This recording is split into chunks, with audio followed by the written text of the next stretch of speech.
Mange elsker blomster, mange elsker at være med, og de kan jo lære at binde blomster, de kan lære, hvad det vil sige at være i en blomsterbutik, men de fleste de gør det simpelthen for fællesskabet. En grønne hjerte opstod, fordi vi havde talt om længe, at vi manglede et sted at gøre ting fra. Vi manglede en hub, vi manglede et sted, hvor vi kunne have noget kontorfællesskab, noget fællesskab, hvor vi kunne afholde ting fra, hvor vi kunne møde mennesker og forklare og fortælle om vores initiativer og være nogle nye grønne tænkere, som havde lyst til at være med.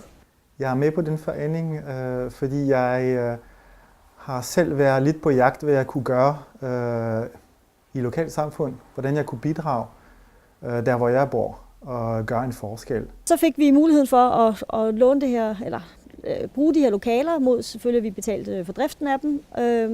Der var bare den klausul, at der skulle være en blomsterbutik i butikken, i forbutikken. Blomsterbranchen er meget ubæredygtig, sådan, som den er nu, fordi blomsterne tit bliver transporteret langvejs fra, og der bliver brugt sprøjtemidler, og forholdene for dem, der arbejder med blomster, er tit rigtig dårlige. Vi tænkte, det kan vi jo simpelthen ikke lægge navn til, og så kom vi i tanke om, at alting skal omstilles i vores samfund. Også blomsterbutikker. Også den måde, vi ser og bruger blomster på, og ligesom alle mulige andre produkter, som vi ved med tøj og vi ved med mad, så skal vi også gøre det samme med blomster. Vi arbejder efter permakulturprincipper, så vi prøver i det hele taget at indtænke alt bæredygtighed, hvad vi kan. Så vi prøver at spare på vandet. Vi prøver at bruge det vand, vi har brugt i vaserne til at vande planterne med. Vi gemmer alt det organiske materiale, vi genererer igennem butikken og komposterer det.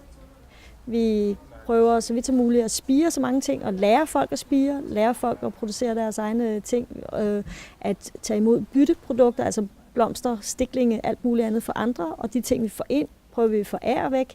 Vi prøver at lære folk, hvordan de passer deres blomster, og så har vi fundet ud af, at vi kan lave en selvbetjeningsbutik, når vi ikke har decideret åben.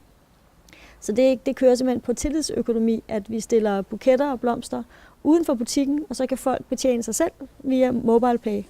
Og bare den her lille gimmick med, at vi tør gøre det, og vi gør det, har givet os rigtig mange positive tilkendegivelser efterfølgende. Folk bliver oprigtig glade for, at der er nogen, der tør at vise den tillid, og når den tillid den bliver ved med at være der, så må det være, fordi det fungerer. Og det sætter også ring i vandet.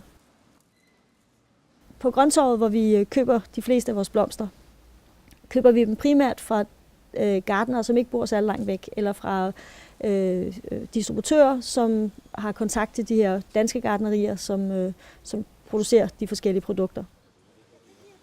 Da vi startede i december måned, der korsede de sig og sagde, I holder ikke 2 måneder, og det kan ikke lade sig gøre. Der er ikke danske blomster, og der er ikke nogen, der gider at købe det osv. Men det er faktisk gået hen og blevet sådan, at nu annoncerer det decideret på, at det er danske varer.